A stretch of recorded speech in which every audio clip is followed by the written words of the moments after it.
Culture Soccer.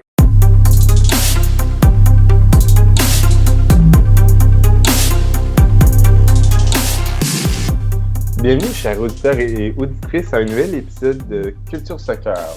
Cette semaine, c'est moi, Anthony Lorraine, co-rédacteur à chef, qui animera le podcast. Et sans attendre, accueillons notre invité de cette semaine, Mathieu Lemieux. Ça va bien, Mathieu? Ça va très bien, Anthony. Bonjour à tous et à toutes qui nous écoutent en ce moment. C'est un plaisir de te retrouver et de retrouver tous les fidèles qui nous écoutent, qui écoutent le podcast à chaque semaine. Oui, exactement. Et cette semaine, on va avoir un épisode, là, on pourrait dire, chargé en contenu. On va vous parler du Cosmos, du lockout en MLS, du possible lockout en MLS avec la négociation de la convention collective. On va vous parler de rumeurs, de départ, d'arrivée et de MLS. Donc, c'est vraiment un épisode pratiquement 100% MLS, à part le premier sujet qu'on va discuter. Mathieu, on a pu t'entendre parler à quelques reprises là, on pourrait dire là, de l'ancienne ligue de la MLS, la NASL. Et dans cette ligue-là, il y avait le New York Cosmos.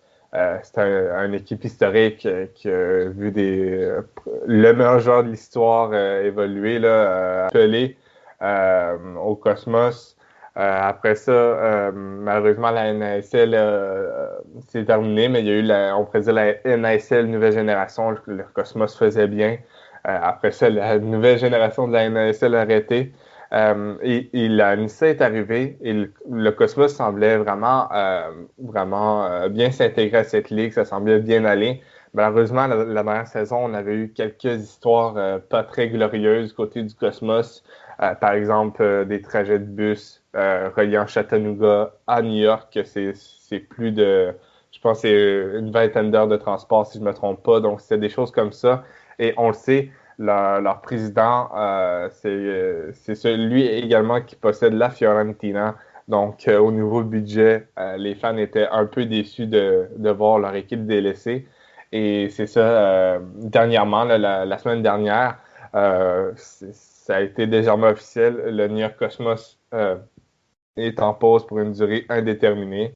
Et c'est pas peu dire, là, les supporters sur les réseaux sociaux semblent très peu optimistes et demandent même à leur président là, devant le club. Donc, c'est vraiment triste ce qui se passe. Toi Mathieu, là, t'en penses quoi là, de ce qui se passe au Cosmos? Ben, c'est complètement un revirement de situation, dans un sens, surtout considérant l'époque où moi j'ai connu cette équipe. Tu as parlé de Pelé, mais il n'y a pas juste Pelé qui est passé par cette équipe. Il y a Giorgio Chinaglia, il y a eu Johan Niskens, il y a eu Johan Cruyff, Franz Beckenbauer. En fait, là, on pourrait nommer plein d'autres joueurs connus qui sont passés par cette équipe à l'époque où, effectivement, elle était à son zénith au sein de la NASL.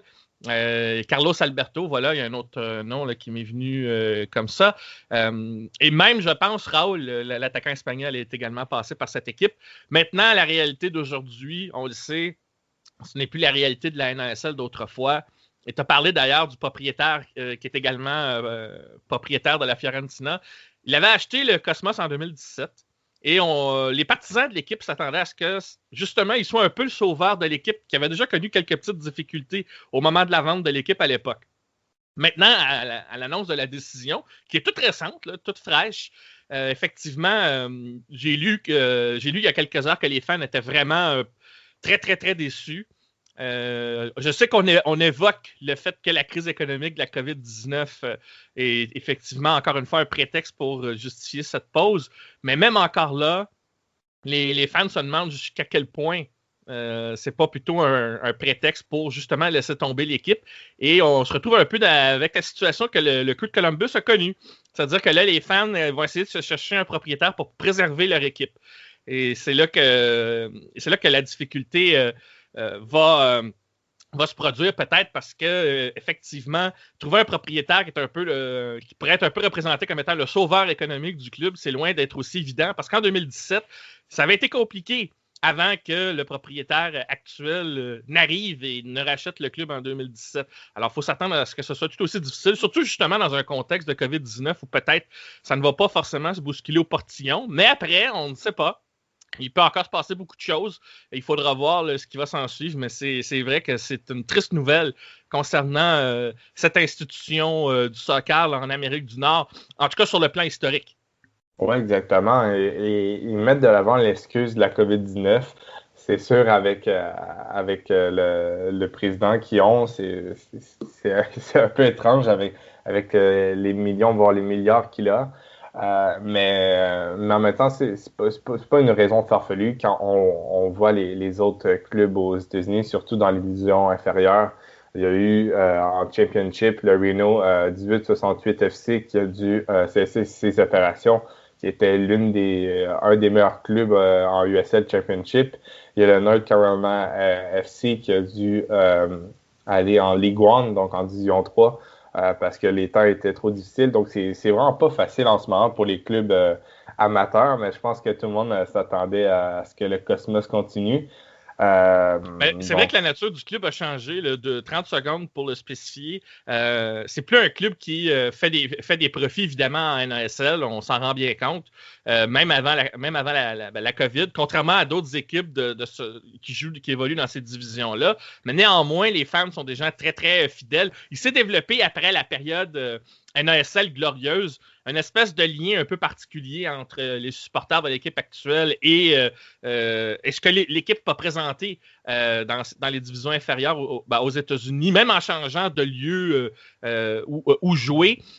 Pour te donner un exemple, par exemple, on a beaucoup insisté sur ce que j'appellerais l'engagement social des partisans qu'il y avait là-bas. C'est quelque chose historiquement que j'avais pu constater. Et le club avait embrassé le caractère de justice sociale qui était porté par les supporters par les supporters du club, et aussi pour le côté un peu à but non lucratif par moment sur les initiatives locales qui étaient proposées. Et ça, c'est un modèle qu'on dit toujours qui n'est pas gagnant, mais qui tisse des liens dans la communauté et qui démontre à quel point, surtout dans un pays comme les États-Unis, que le développement du soccer, en passant par ce type d'engagement, ça peut être tout aussi gagnant, surtout si on le considère au-delà donc des considérations financières. C'est ça que je voulais souligner. Et c'est ce qui fait d'ailleurs que beaucoup des supporters actuels sont un peu en colère devant, on pourrait dire, l'espèce de couardise du propriétaire là, de vouloir mettre le club sur pause. Oui, exactement, parce qu'on s'entend que les dépenses de l'ANISA, c'est pas ce qu'il y a de plus dispendieux aux États-Unis. Et moi, ça m'apporte à me questionner aussi sur la Ligue, parce que souvent dans les divisions inférieures aux États-Unis, qu'est-ce qui fait mal à des ligues? C'est l'instabilité. Et là, l'ANISA là, continue, là, on sentait que les choses allaient pour le mieux ces derniers temps. Mais en l'espace d'un an, il y a Miami qui a rejoint la USL Championship. Il y a aussi les Oakland Roots. Là, il y a les Cosmos qui part en pause. Honnêtement, moi, ça me fait un peu peur pour l'ANISA, même si c'est hors de leur contrôle. Mais c'est ça, on va clôturer le sujet des Cosmos. Quelque part, pour clôturer, je te dirais que je comprends ton sentiment, considérant ton intérêt pour ce genre de ligue et ces clubs que l'on dit inférieurs, même si j'aime pas utiliser le terme de mon côté. En même temps, c'est là peut-être l'une des conséquences de l'échec de la théorie du ruissellement, parce que depuis qu'il y a les crises de la COVID-19, et on le voit dans d'autres pays, c'est pas juste aux États-Unis, il y a des inquiétudes concernant les clubs amateurs ou les clubs des divisions en dessous justement de l'élite. Et là, il y a des équipes là, qui se questionnent au niveau de la crise économique. Même parfois au-dessus, il y a des clubs professionnels aussi qui sont dans des situations de crise. Mais c'est ça, c'est ces équipes-là qui jouent à un autre niveau, qui n'ont pas nécessairement des millions de dollars, malgré un propriétaire milliardaire, tu l'as dit tantôt. Ouais. Il semble là, même si la crise a bon dos, que ça laisse des séquelles. Et j'espère, je croise mes doigts pour que le Cosmos ne soit pas... en fait, j'aurais plutôt dire, j'espère que le Cosmos soit peut-être la seule équipe là, pour l'instant et on va espérer qu'elle va revenir, qu'il y ait une pause. Mais j'ai peur que ça entraîne d'autres équipes dans le sillage si jamais la pandémie devrait se prolonger, surtout dans la façon que ça a été géré aux États-Unis au cours de l'année 2020. Là. Ouais, exactement. Donc en tout cas, ça parle de pause. On va souhaiter que ce soit une pause à court terme pour le Cosmos. Oui. Maintenant, parlons d'un sujet pas vraiment plus joyeux. On va parler de la convention collective là, de la MLS. On a eu des petites nouvelles ces derniers jours. Le 29 janvier dernier, l'Association des joueurs a envoyé un communiqué disant qu'auparavant, avant que cette convention collective soit arrêtée par la Ligue, ils avaient déjà fait 150 millions de dollars américains de concessions. Là, ils sont prêts à faire 200 millions de concessions et étaler la convention collective jusqu'en 2026. Vraiment, on voit que les joueurs veulent faire des efforts. On sent que la Ligue est pas vraiment est pas satisfaite de ces efforts-là. Là, on a eu la confirmation du commissaire Don Garber que si les négociations pouvaient se poursuivre jusqu'au 4 février, et après le 4 février, là, il y a des menaces vraiment là, de lockout, donc d'arrêt pour la Ligue. Toi, Mathieu, là, comment tu vois les choses? C'est qui le bon? C'est qui le méchant? Je sais pas si c'est la question à poser dans ce cas-ci. Moi, j'aime pas tellement voir les choses Non, toujours là, de côté binaire comme ça, un bon et un méchant. Ce qui est certain, c'est que la situation actuelle est un peu aussi la suite de ce qui s'est passé lors de la première année de la pandémie, alors que on se rappellera que la MLS, l'Association des joueurs, avait dû renégocier pour jouer l'année 2020 et ça avait laissé des séquelles dans les relations. Et quand il y a des séquelles comme ça, il faut s'attendre en général à soit qu'on répare les choses dans la négociation suivante, soit au contraire que ça risque d'empirer. Je ne dis pas que c'est dramatique comme on a vu dans l'histoire du sport. J'en ai vu d'autres là, dans le sport professionnel aux États-Unis où les relations entre les dirigeants de la Ligue en elle-même et les joueurs, l'association des joueurs, leur syndicat, ça n'était pas au beau fixe et même c'était parfois très acrimonieux. Cette fois, c'est vrai qu'encore une fois, la pandémie je ne dis pas a bon dos, mais la pandémie a fait que effectivement, il a fallu renégocier l'entente qui avait été signée préalablement avant que la pandémie arrive. Et les joueurs ont senti qu'ils ont perdu de ce qu'ils croyaient avoir gagné à l'époque.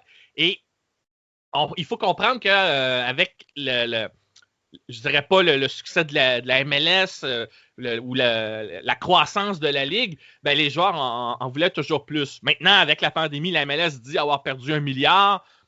Je pense pas que les joueurs n'aient pas été à l'écoute de cet argument-là.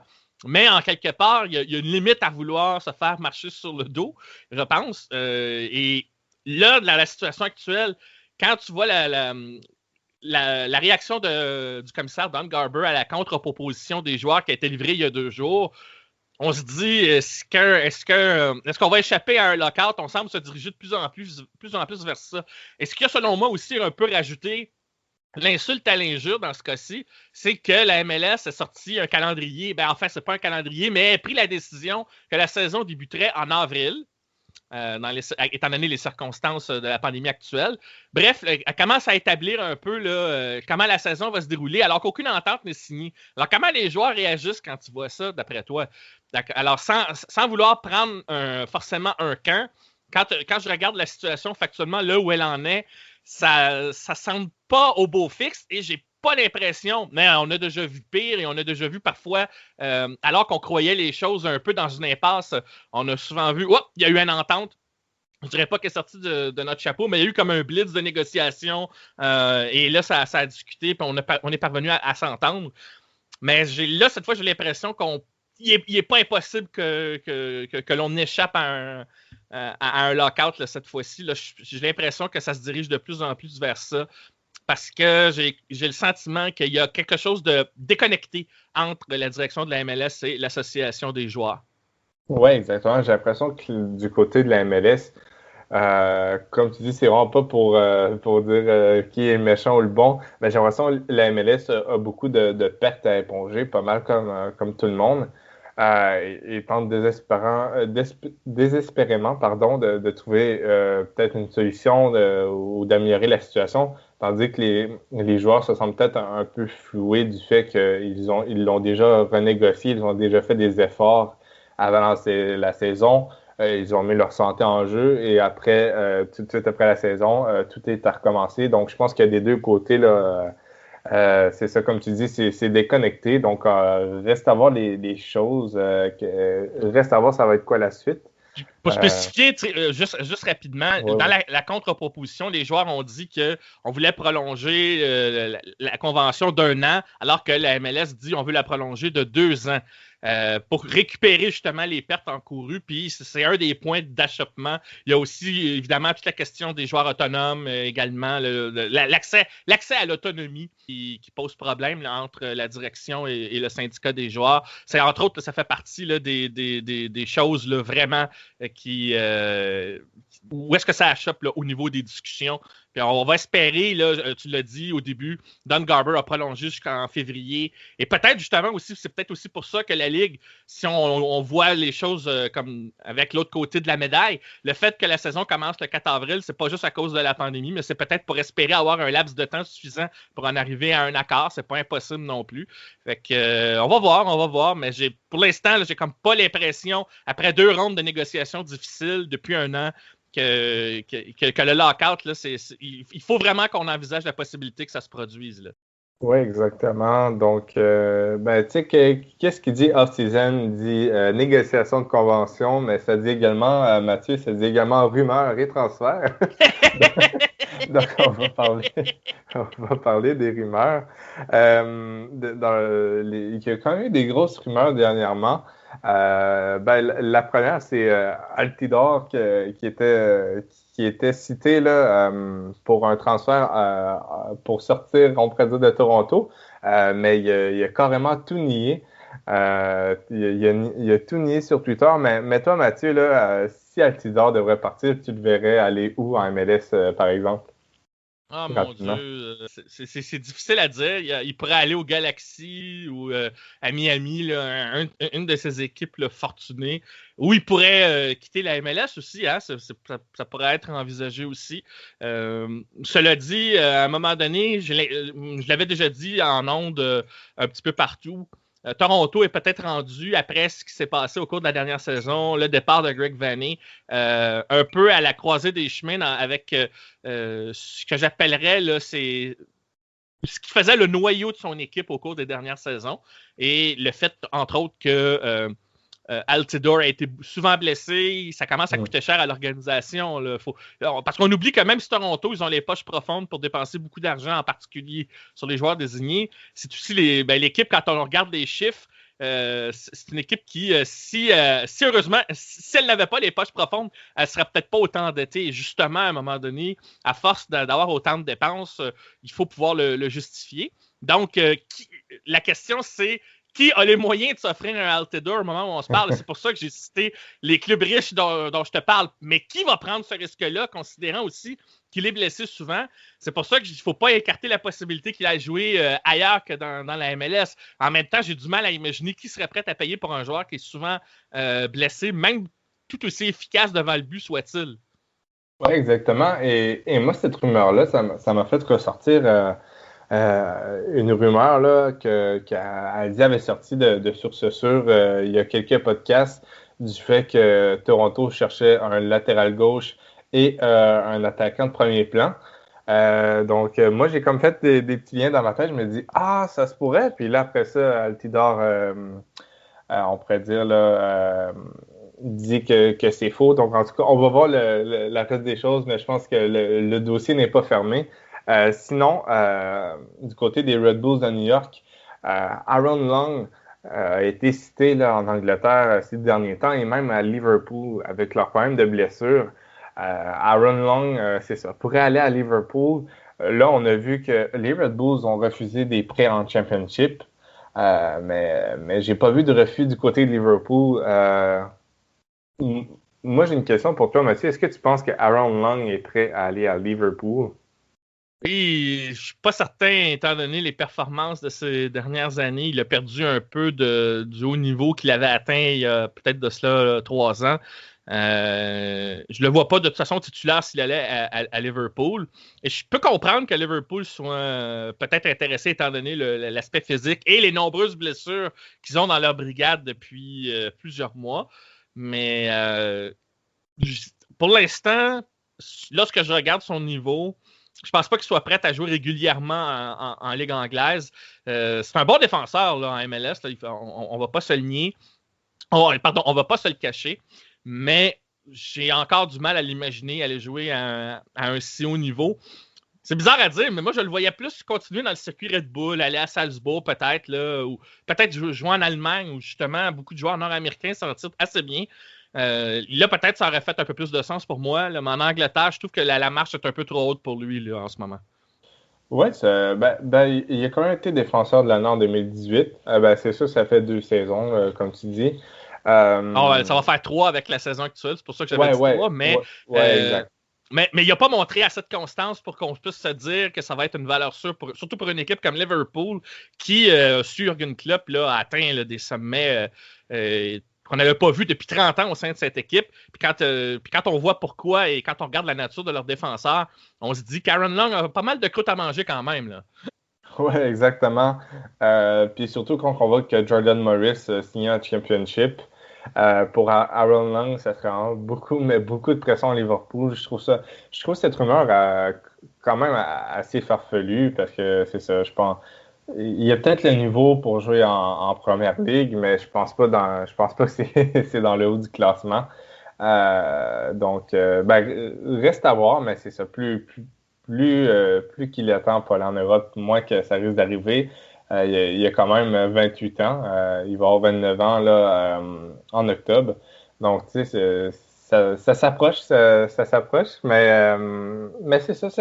Je le verrais peut-être aller en Europe, mais Liverpool, c'est ça. Je serais assez surpris. Là. Je pense que c'est peut-être un club d'un peu trop grande envergure pour lui. Sinon, si on continue dans les rumeurs, il y avait également un retour de Sebastian Giovinco en MLS, le buteur légendaire du Toronto FC. Cette fois-ci, il serait possiblement de retour avec son ancien entraîneur, Greg Vanney, au LA Galaxy. Toi, Mathieu, tu penses quoi de cette rumeur? C'est pas tout à fait surprenant considérant non seulement les insuccès du Galaxy, mais aussi comment Greg Vanney avait apprécié la part de Sébastien Giovinco à Toronto lors de son passage. Mais il faut aussi se rappeler que là, Giovinco est rendu à 34 ans.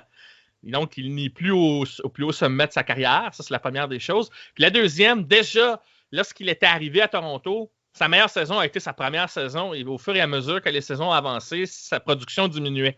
Et je vois mal comment, surtout avec un salaire de 7 millions US en 2015, parce que je ne connais pas son salaire actuel avec le club de Al Hilal là, en Arabie Saoudite, il doit quand même être assez plantureux.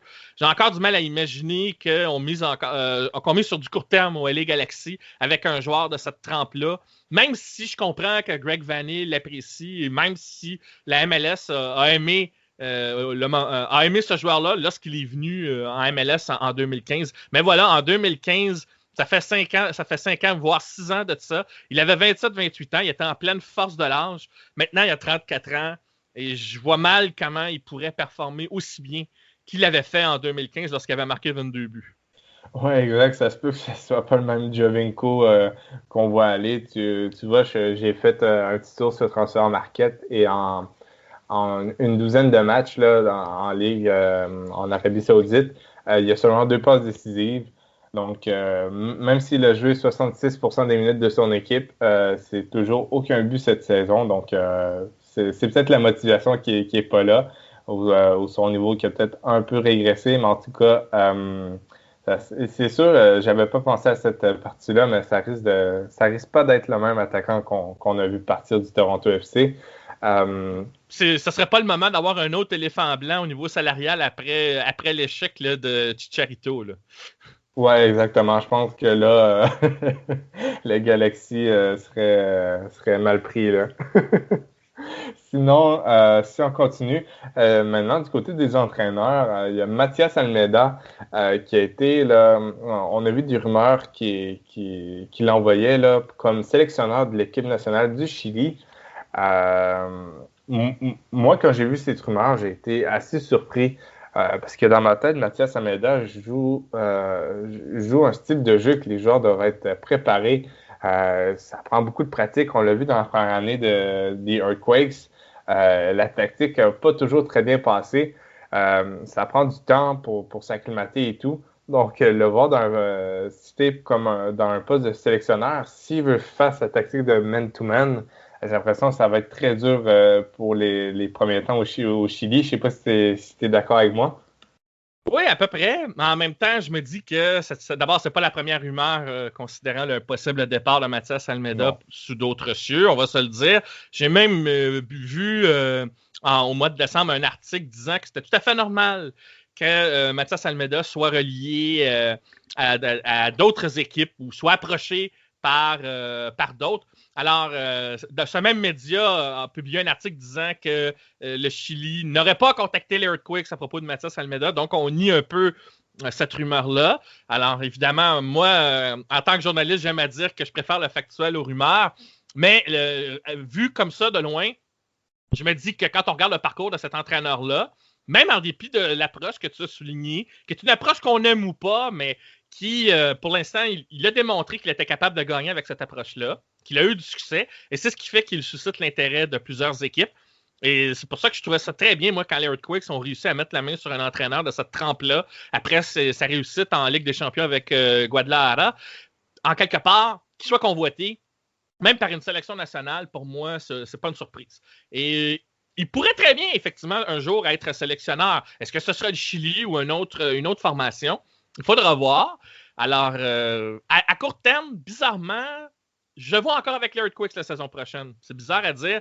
Et peut-être ça va être sa dernière saison à ce moment-là. Il va peut-être partir ailleurs, dépendamment de jusqu'où il va amener les Earthquakes. Parce que plus il va amener l'équipe en haut du classement, plus il va connaître du succès, plus d'attraction il va encore susciter, et donc la probabilité de son départ va être encore plus grande. Alors, il faut juste s'imaginer que malgré le fait qu'avec les Earthquakes, pour l'instant, les résultats ne sont pas encore tout à fait là, malgré qu'on sente un progrès au sein de cette formation-là, parce que les Earthquakes ont touché les bas-fonds pendant un bon bout de temps avant son arrivée.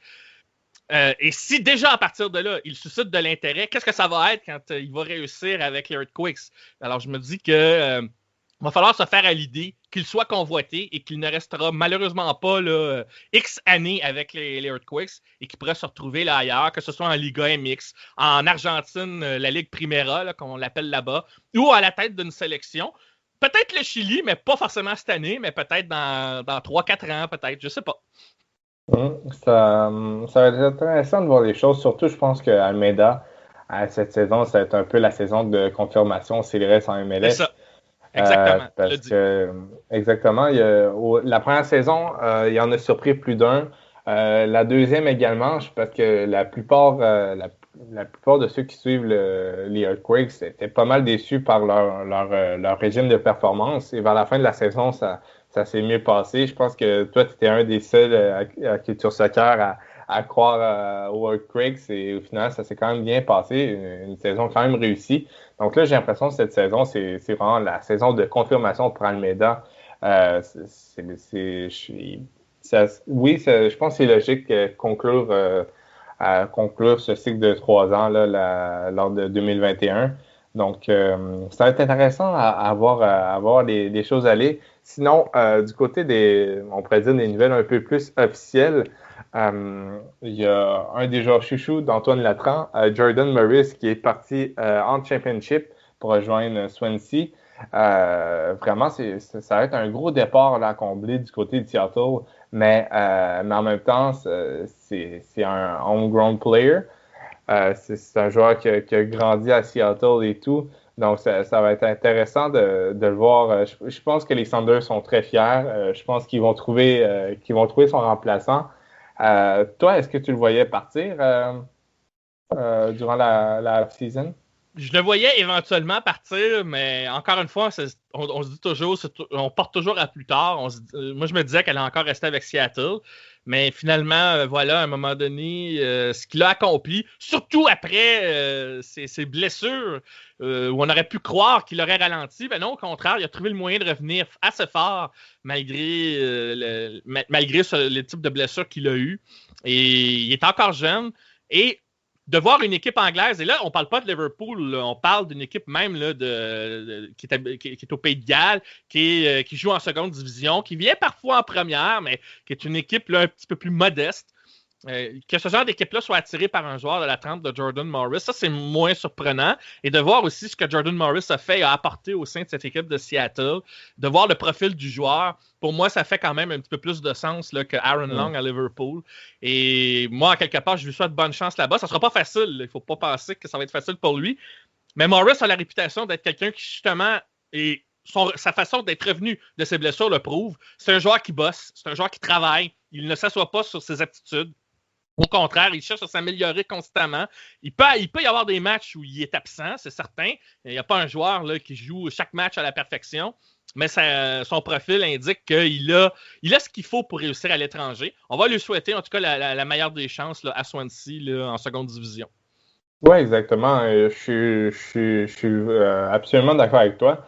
Et je pense que ce projet de Swansea, c'est vraiment, je pense, c'est le fit parfait pour lui parce qu'il arrive dans une équipe de championship, deuxième de championship, donc la possibilité là, d'aller en première ligue. Si Jordan Morris s'acclimate assez rapidement, il fait de très bonnes performances, disons, dans les 15 derniers matchs. Ben, ça va permettre à Swansea, de un, d'aller en première ligue et de deux, lui, ça va lui faire un bon nom. Et pourquoi pas suivre le club en première ligue si ça va très bien. Là. Donc, il y a vraiment beaucoup de potentiel. C'est un prêt aussi. Seattle le garde encore dans son giron. Donc, il peut toujours revenir au cas où ça ne fonctionnerait pas. Puis, il sera toujours le bienvenu là, au sein des Sounders. Là. Fait que je dis ça aussi pour rassurer, même s'il le sait déjà, là, notre ami Antoine. Oui, exactement. Parfois, quand on voit des joueurs partir, on sent que c'était vraiment la volonté plus du joueur de partir, mais là, on avait vraiment l'impression que les Sounders, c'était le père ému qui voit son fils partir. Oui, c'est une belle image. C'est quand on parle d'un jeune qui a quand même grandi là, au sein du club et qui est là depuis tout jeune. Maintenant, il approche la force de l'âge. Il sent peut-être le besoin de relever de nouveaux défis. On va lui souhaiter le meilleur, en tout cas. Oui, exactement. Sinon, du côté des Red Bulls, il y a Caden Clark. C'est officiel. Il va partir du côté du Red Bull Leipzig. Vraiment, Caden Clark, on n'a pas eu la chance de le voir énormément en MLS. Il est apparu 7 ou 8 fois sous le maillot là, des Red Bulls. On voyait qu'il y avait beaucoup de potentiel. J'ai lu des histoires sur lui. Le FC Barcelone semblait vraiment beaucoup intéressé sur ce jeune il y a quelques temps. Je pense qu'il avait même fait partie de l'académie du Barça là, en Arizona. Et finalement, il avait changé pour l'académie des Red Bulls. Il voyait on pourrait dire les partenariats avec l'Allemagne, l'Autriche vraiment intéressants. Et c'est exactement ce qui se produit. C'est rare qu'on voit ça. Après seulement 8 matchs de MLS, il passe du côté de l'Allemagne. Là, donc, c'est dire là, son potentiel. Est-ce que tu t'en attendais de voir Clark partir aussi rapidement? J'avoue que ça me surprend, mais comme il reste dans le giron de l'organisation Red Bull qui est là pour développer des jeunes, ça me surprend moins, surtout considérant qu'il y avait eu une autre rumeur en décembre disant que la Juventus l'avait à l'œil, ce jeune. C'était quand même assez... Quand tu entends le nom de la Juventus, on se dit, wow, là, on est vraiment dans le haut de gamme pour un jeune joueur qui a à peine 17 ans, puis comme tu l'as dit, a joué à peine 8 matchs.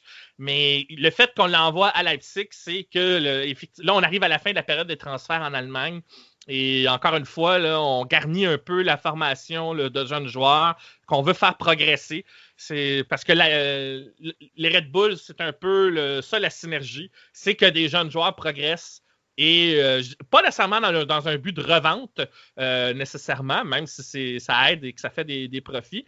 Mais étant donné là, surtout comment l'organisation fonctionne, c'est une façon, disons, d'investir plus que de dépenser des fortunes sur des joueurs établis pour construire quelque chose. Et on le voit avec Leipzig, ça fonctionne depuis quelques années. Le club a gravi des échelons de manière phénoménale. Il va se retrouver dirigé par un entraîneur qui est parmi les plus jeunes, mais parmi les plus talentueux en Allemagne, Julian Nagelsmann. Il va apprendre et j'ai hâte de voir comment son développement va se poursuivre. Mais le fait qu'il reste dans le giron de Red Bull, moi, je ne suis pas inquiet sur son développement. Il va être bien encadré et on le voit quand on voit comment Salzbourg performe, comment Leipzig performe et même comment les Red Bull, depuis le changement de leur orientation, font aussi avec leurs jeunes joueurs, même si ce n'est plus un club aussi dominant dans la MLS. Ils vivent avec cette identité-là, puis ça reste une équipe qui, quand même, reste dans le portrait des séries à chaque année. Alors, à un moment donné, il va peut-être avoir une coalition de jeunes qui va les hisser plus haut, on ne sait jamais. Mais c'est une identité qu'ils assument pour l'instant. Et Caden Clark, moi, malgré qu'il n'ait que 17 ans, s'il n'est pas blessé, s'il est sérieux dans sa façon de travailler, il va être dans un environnement là, à Leipzig là, qui est à un haut niveau quand même, où d'abord, il va retrouver Tyler Adams. Hein, ça, c'est, qui, on le voit, là, il progresse. Tyler Adams qui a marqué un but il y a une semaine. Bref, et qui obtient des minutes quand même, là, plus de minutes là, avec Leipzig. Alors, avec Caden Clark, là, s'il est patient et s'il travaille, à un moment donné, il va avoir sa chance. Puis, ça va être... moi, je pense que ça peut être bon pour lui. Là. Ça ne veut pas dire qu'il va devenir une superstar, mais il peut être parmi, encore une fois, ces jeunes joueurs américains qui jouent en Europe et qui réussissent plutôt bien. Je l'ai dit tout à l'heure, en Allemagne, il y a beaucoup de joueurs américains qui passent par là et qui font plutôt bien dans ce pays-là. Oui, exactement. L'Allemagne semble sourire aux Américains. Aux Français et à d'autres, on dirait qu'ils trouvent des joueurs à l'étranger qu'on voit peut-être moins venir, mais comme ils ont une forme de pragmatisme globalement, il y a des organisations, quand elles sont très bien structurées, il n'y a pas de raison pour que ça ne fonctionne pas. Moi, je le dis toujours, tu as plus de chances de grandir quand tu es dans une organisation structurée qu'au sein d'une formation qui est peut-être plus déstructurée, mais qui s'imagine qu'apprendre des joueurs acquis, ça va fonctionner puis ça va tenir comme ça. Mais des fois, ça ne fonctionne pas toujours parce qu'il y a un travail en amont qui ne s'est pas fait. Oui, exact. Si on va un peu plus au sud, cette fois, c'est Bryan Reynolds. On en parlait depuis longtemps. Est-ce qu'il signera avec la Juventus? Est-ce que ça sera avec l'AS Roma? On savait qu'il allait partir cet hiver, mais c'est pratiquement officiel. On l'a vu à l'aéroport de Rome. Bryan Reynolds va signer à l'AS Roma. Est-ce que j'ai rarement vu des joueurs américains avec l'AS Roma, sauf si je ne me trompe pas, Michael Bradley. Donc, je pense que c'est une première pour, on pourrait dire, un jeune américain. Toi, est-ce que tu trouves que ça va bien aller avec Reynolds à l'AS Roma? En tout cas, lui aussi, la Juventus avait l'œil sur lui, décidément. Ouais. La Juventus commence à prendre la MLS au sérieux, même s'ils n'ont pas recruté pour l'instant, mais ils observent ces joueurs-là. Maintenant, c'est l'AS Roma qui est allé le chercher. Un autre jeune, 19 ans quand même, mais on sait comment Dallas fonctionne dans le développement de son académie, de ses jeunes. Une des choses que moi, je me demande, c'est que à l'AS Roma, ils doivent se dire, mais c'est qui ce jeune joueur-là? Comme tu le dis, défenseur latéral à gauche, et qui coûte peut-être pas une fortune, mais qui va certainement, au sein de l'AS Roma, grandir. Il faut savoir aussi que l'AS Roma dépense moins d'argent. Ce n'est plus une formation aussi riche qu'avant, là, quand on regarde par rapport à la Juventus et aux deux clubs de Milan, entre autres. Donc, le fait qu'on s'intéresse comme ça à des joueurs plus jeunes qui coûtent moins cher et qui pourraient se développer, ça peut être très, très intéressant. Bon, il faut savoir qu'il y a une partie des propriétaires de l'AS Roma qui sont des États-Unis. Donc, il y a peut-être aussi ceci qui expliquerait cela concernant l'intérêt pour des joueurs nord-américains. Mais ce que j'ai hâte de voir, c'est de voir comment Reynolds, dans un autre contexte que celui avec le FC Dallas, où il a grandi, et là, je parle pas juste de la MLS, là, je parle de l'académie puis tout le reste. Reynolds, qui était d'abord un joueur d'avant, même un ailier avant de devenir un latéral. Comme ça arrive souvent, hein, des fois, on change de poste. Alphonso Davies en est la preuve. Il a joué à droite, il a joué à gauche. Il semble qu'il ait réussi malgré ce changement de poste-là, à gravir les échelons, justement, pour pouvoir aboutir à l'équipe A à Dallas. Donc, ça veut dire que c'est un joueur qui est capable de travailler, de s'ajuster, de montrer de la polyvalence. Et même s'il n'a pas joué des tonnes de minutes, Luchi Gonzalez lui a fait confiance à seulement 19 ans. Bref, je veux dire, quand on regarde son historique, il joue bien des deux côtés du terrain parce qu'à cause de son expérience à l'avant, puis maintenant ce qu'il développe à l'arrière. Il lui reste encore beaucoup à apprendre, mais son profil dit qu'il est très fort dans ce qu'on appelle le soccer IQ, alors ainsi que sa vitesse, ce qui devrait lui permettre donc de bien jouer à ce poste-là. Alors oui, il y a encore beaucoup à apprendre à son âge, et j'ai hâte de voir comment la AS Roma va travailler avec lui et va justement... ça va être quoi l'intention du club avec ce joueur-là là, à moyen long terme, et qu'est-ce que Reynolds peut apporter au sein de cette équipe qui, visiblement, là, semble en reconstruction actuellement en Italie, là, avec les rumeurs là, concernant Dzeko, entre autres, là, qui est le marqueur, qui est le buteur vedette de l'équipe. Là, on semble là, qu'on opère un virage là, au sein de cette formation. Fait que reste à voir dans quel schéma, dans quoi, là, par rapport à ce qui s'en vient avec la AS Roma, Reynolds va cadrer, tout simplement. Et en tout cas, on va lui souhaiter la meilleure des chances. Mais il a les capacités, selon moi, pour réussir si lui aussi travaille et si lui aussi là, met à profit ses aptitudes pour pouvoir être un bon joueur là, avec cette équipe italienne. Exactement. Je pense que ça va être très intéressant à voir et je pense que il a tous les cartes en main pour réussir. C'est un joueur en MLS très jeune qui a eu des très bonnes performances. Donc, j'ai hâte de voir qu'est-ce qui va arriver. Est-ce qu'il va y avoir un prêt, des choses comme ça. Donc, tout reste à voir. En tout cas, chapeau au FC Dallas. Hein, ils continuent, même si ça reste dans l'ombre. Il y a beaucoup de leurs joueurs qui ont été vendus. On n'en parle pas beaucoup. C'est peut-être pas des gros noms, mais ils parviennent à mettre en valeur leurs jeunes. Puis Ryan Reynolds n'est pas le premier là, qui est parti à l'étranger. Donc, c'est le travail que fait le FC Dallas en amont avec son académie, son développement et sa manière de mettre en vitrine ses joueurs sans dire que c'est du trading. C'est vraiment très, très, très, très bon là, pour cette équipe-là. Oui, exactement. Et il y a beaucoup de clubs de MLS là, qui font très bien au niveau formation. On a juste à penser, comme tu disais, à Dallas. On a beaucoup parlé des Red Bulls un peu plus tôt. Il y a les Red Bulls, mais il y a aussi Philadelphie.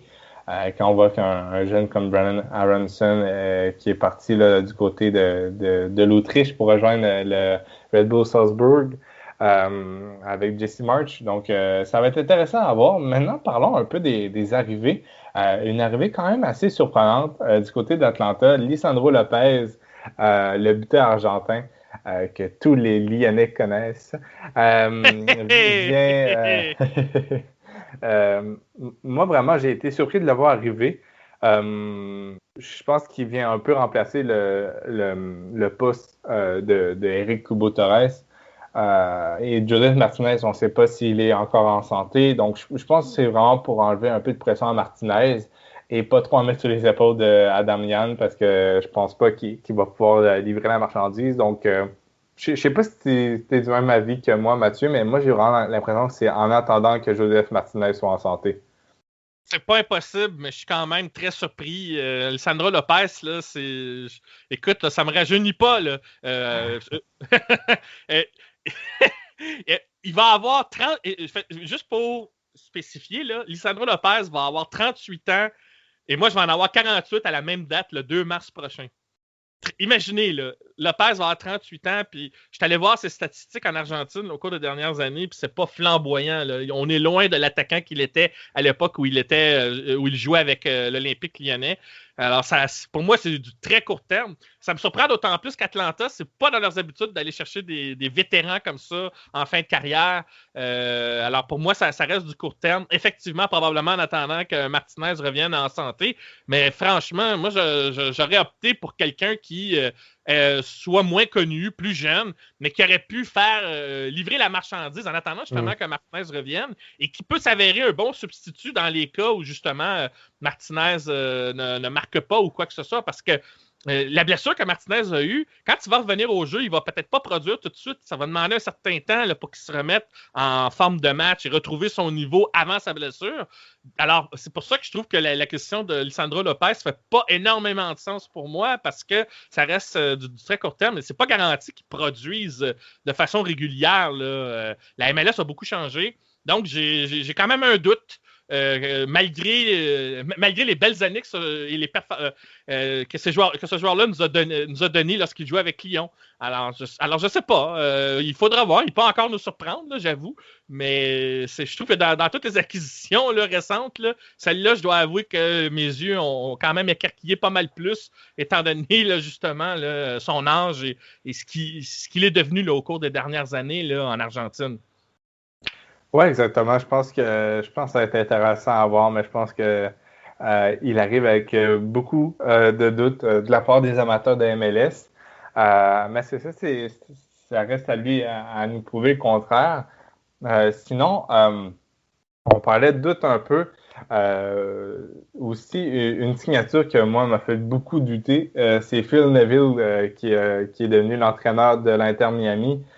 Phil Neville, on le sait, ancien coéquipier de David Beckham, ami de David Beckham, même actionnaire avec David Beckham, avec le Salford et CTFC en Angleterre, qui sont en division 4, si je ne me trompe pas. Il y a eu des expériences, quand même des bonnes expériences d'entraîneur. Il a entraîné avec Valence. Après, il a entraîné avec, il a été sélectionneur de l'équipe féminine d'Angleterre. Il y a eu quelques petits il y a eu un petit scandale là-bas. Je pense à la suite de propos sexistes. Mais c'est ça. Moi, personnellement, Mathieu, j'ai l'impression qu'il y avait beaucoup mieux. J'ai l'impression que c'est plus que David Beckham voulait faire plaisir à un ami. Je sais pas si tu es du même avis. C'est à peu près ça. Hein? Ils ont joué ensemble à l'époque de Manchester United dans les années 90. Ça a été même un joueur important de cette formation-là à Manchester là, pendant la belle époque sous Alex Ferguson. On a retenu de lui effectivement ce qu'il a fait avec l'équipe nationale féminine, en bien et en moins bien, comme tu l'as dit, à cause de ses propos. Mais les performances de l'équipe anglaise là, lors de la dernière Coupe du Monde ont quand même montré qu'il a fait pas si mal au poste d'entraîneur. Maintenant, quand on regarde son CV, ce qu'il a fait pour l'instant, ça reste encore plutôt mince. Il n'a que 44 ans, c'est pas l'entraîneur le plus expérimenté. Et là, il arrive dans un contexte où Miami a beaucoup de vétérans, il y a beaucoup de joueurs vedettes. Et donc, entraîner ce genre de joueurs-là, puis essayer de faire un tout, concevoir un schéma qui soit cohérent au sein de cette équipe, parce que pour moi, ça reste encore la problématique de l'Inter Miami. C'est quelle est l'identité de cette équipe réelle?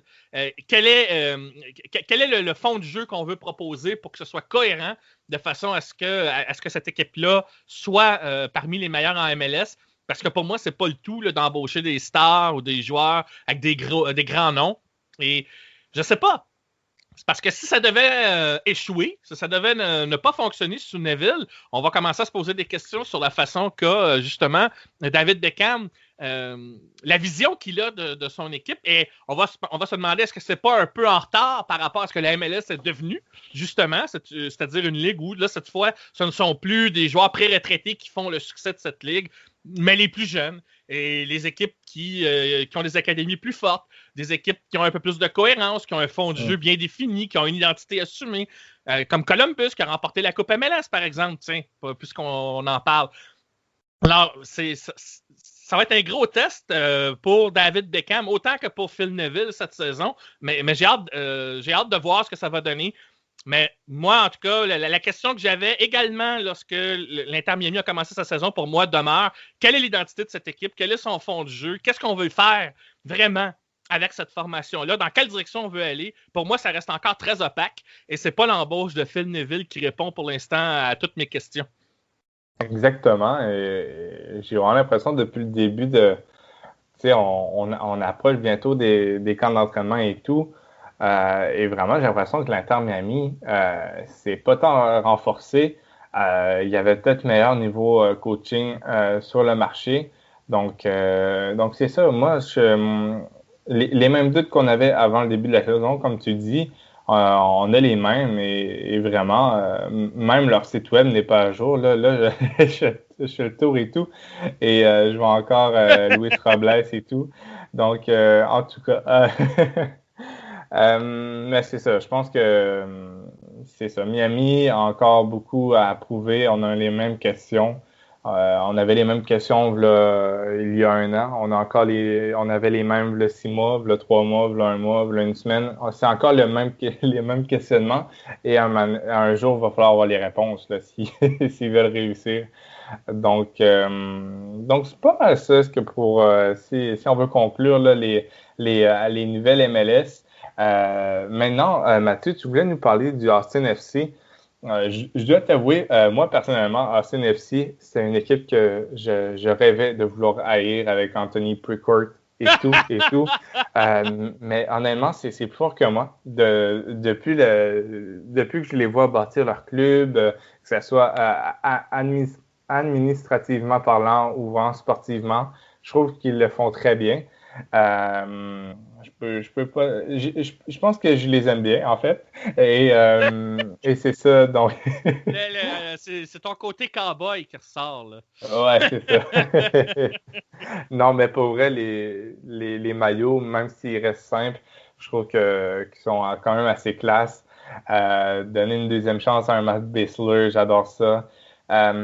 Ils sont allés chercher des joueurs américains, mais quand même des joueurs américains peut-être à origine un peu plus hispanophone. Je pense que niveau pour aller chercher leur marché, ça va être parfait. Comme un Nick Klima à 26 ans, ça s'applique parfaitement à Austin. Même chose avec Diego Fagundes, Hector Jiménez, des choses comme ça. Donc, j'ai vraiment l'impression que même quand ils bâtissent le sportif, il y a une certaine approche marketing et ça, j'aime vraiment beaucoup. Mais toi, tu voulais nous parler un peu plus des commanditaires et du stade, si je ne me trompe pas. Oui, sans aller dans le détail parce que je continue d'explorer le sujet en vue d'un futur article. Là.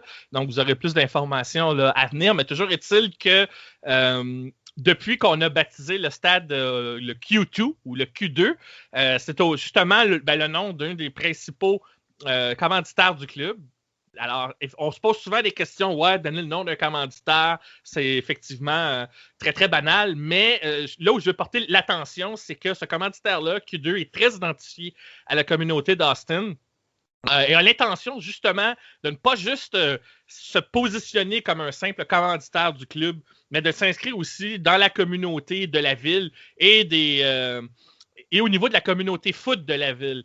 Et déjà, le fait de vouloir établir des quartiers généraux dans la ville d'Austin, c'était déjà un signe comme quoi on ne veut pas juste être un commanditaire principal avec un beau nom sur un stade là, qui vient... si vous pouvez aller faire des recherches pour voir les photos, c'est quand même assez impressionnant. Moi, je ne suis pas fan, bien sûr, là, au niveau de ce qu'on appelle le naming, de nommer les noms de commanditaires, mais ce qui m'a intéressé là-dedans, c'est vraiment les liens avec la communauté, puis je vais en donner plus de détails là, dans mon article. Mais il semble que l'approche d'Austin, lorsqu'il est venu le temps de chercher justement des partenaires financiers et de trouver justement des commanditaires principaux pour leur club. On avait le souci que ce soit quelque chose d'attaché à la communauté. On ne voulait pas juste quelque chose de financier. On voulait quelque chose donc qui soit durable et qui soit plus profond. Autant pour les supporters que pour la communauté d'Austin en général. Et ça, j'ai trouvé ça très intéressant parce que comme ça veut dire qu'Austin a fait un travail depuis que la MLS a dit qu'elle allait avoir une concession dans cette ville. Il y a eu un travail donc en amont qui s'est fait là-dessus pour trouver justement des partenaires financiers. Et tout a été une question de patience, en fait. C'était une des choses que je voulais souligner. Et dans les négociations donc avec Q2, c'est ce genre de relation-là qui s'est faite au niveau, en tout cas, des discussions entre les deux parties. C'est clairement, on a vu les opportunités de ce partenariat-là et on a vu autre chose que juste une question d'argent ou qui soit l'avantage des deux. On a décidé d'aller voir plus loin que simplement la question financière ou de profits et pertes. Et ça, c'est quand même assez intéressant. Et tu parlais d'ailleurs de la diversité dans le recrutement d'Austin. Il faut savoir que Austin, au Texas, c'est une ville qui est beaucoup plus diversifiée dans cet État. Et c'est quelque chose qu'on veut mettre de l'avant. Et je pense que le recrutement dont tu faisais mention, je pense, reflète ça en quelque part par rapport à l'identité que ce club-là veut prendre. C'est un peu la même chose dans son lien avec Q2. Donc, et le stade là, qu'ils ont construit. D'ailleurs, je vais en parler dans l'article, il y a quand même certains éléments au niveau de ce qu'on a conçu à l'intérieur du stade pour mettre un peu en évidence ces éléments-là. Le côté communautaire, même chose là, au niveau là, de ce qu'on appelle là, les fameuses loges VIP, là, mais aussi là, les terrains d'entraînement autour, des trucs là, pour que la foule soit quand même vive une belle expérience de foot dans cette ville. Et ce que ça reflète finalement à la fin de tout ça, c'est quelque chose d'ambitieux dans la mesure où il faut savoir qu'Austin n'a pas d'équipe professionnelle de sport avant qu'arrive cette équipe de soccer. Donc, on part un peu sur une feuille vierge, sur un terrain vierge, mais on n'a pas tenu ça pour acquis au sein de la direction d'Austin et de son président, qui n'est pas Anthony Précourt. Lui, c'est le propriétaire. C'est pas le président. D'ailleurs, je ne le citerai pas dans l'article, M. Précourt. Là, c'est pas mon intention, c'est pas tout à fait lui qui parle de tout ça, mais ça veut donc dire qu'on n'a jamais pris ça pour acquis. On s'est dit plutôt, ben, comme il n'y a pas de club professionnel, on a une chance de créer quelque chose, d'enraciner quelque chose, et on a travaillé, et il y a eu en partenariat, voilà, entre la compagnie, qui avait aussi donc, qui a vu là une opportunité, mais pas juste une opportunité financière, mais une opportunité d'être autre chose, donc, parce que Q2, c'est une compagnie technologique, j'ai oublié de le mentionner, donc autre chose que juste de dire, là, on vient s'installer à Austin, là, juste pour s'enrichir. Non, on est là, je pense, pour autre chose. Et j'ai hâte de voir jusqu'où ça va mener. Mais il y a quelque chose qui se construit là-bas, puis la suite sera dans mon prochain article. Oui, exactement. Et même quand on regarde leur sponsor sur leur maillot, Yeti, je pense... oui, effectivement, tu as bien fait de le mentionner, je l'oubliais. Oui, exactement. Donc, c'est une compagnie qui vient de la région également. Donc, c'est bien de voir des clubs comme ça vraiment mettre de l'avant des entreprises de la région, des entreprises qui veulent vraiment collaborer avec le club et tout. Donc, c'est ça. Je pense vraiment que Austin FC, j'ai encore quelques petits doutes sur leur effectif. C'est sûr, c'est pas un effectif final. Je pense qu'il leur manque encore quelques joueurs. Mais je pense que ça va être intéressant à voir aller, que ce soit sportivement ou même administrativement parlant. Donc, honnêtement, je pense que pour cette année, j'ai déjà plus d'espoir envers Austin que l'Inter Miami, encore une fois. J'ai comme l'impression que pour moi aussi. Oui, exactement. Bien, Mathieu, merci beaucoup d'être venu au podcast. Ben, merci, c'est toujours un plaisir d'y participer en ta compagnie ou en compagnie d'Antoine, ou aussi de Adi Raphaël, que je félicite encore pour l'arrivée de son premier nouveau-né, de son premier enfant. Je félicite également son épouse. Je leur souhaite tout le meilleur, d'ailleurs, dans ce parcours en tant que parent et dans le fait de voir leur enfant grandir. Vraiment mes sincères félicitations à eux. J'ai bien hâte de les retrouver, là, surtout Adi, là, bien sûr, que je connais bien, mais j'ai hâte donc de voir aussi cet enfant-là grandir, parce que je sais qu'Adi veut l'intégrer au sein de la communauté soccer et des journalistes avec nous. Alors, ça pourrait être très intéressant dans quelques années. Alors voilà, là, je vais en profiter là, pour livrer là, ces quelques mots sincères de félicitations à notre ami et aussi à toute l'équipe là, de Culture Soccer, parce que sincèrement, quand j'ai appris la progression de notre site, de ce qu'on est devenu, moi, vraiment, je lève mon chapeau là, à tous ceux qui ont parti ce projet-là, parce que je ne veux pas oublier de nom, donc je dis tout le monde. Là. Je félicite vraiment tout le monde, la contribution d'un peu tout le monde, toi y compris, bien sûr, là, je t'exclus pas. Alors, voilà, là, je voulais finir en envoyant des fleurs, c'est fait. Ouais, merci beaucoup, Mathieu. Je pense que tout le monde partage tes propos, que ce soit pour Adi, vraiment, encore une fois, félicitations, et vraiment pour toute l'équipe qui est derrière Culture Soccer. Donc, pas juste Adi, pas juste moi, pas juste Antoine. Vraiment, là, c'est un travail de tous. Puis vraiment, là, si vous nous écoutez, vous faites un vraiment beau travail. Et c'est ça. Merci aussi également du côté là, de nos auditeurs, auditrices. Vraiment, c'est toujours plaisant à chaque semaine de faire cette petite heure de podcast-là. de vous offrir une autre heure pour le CSL érable.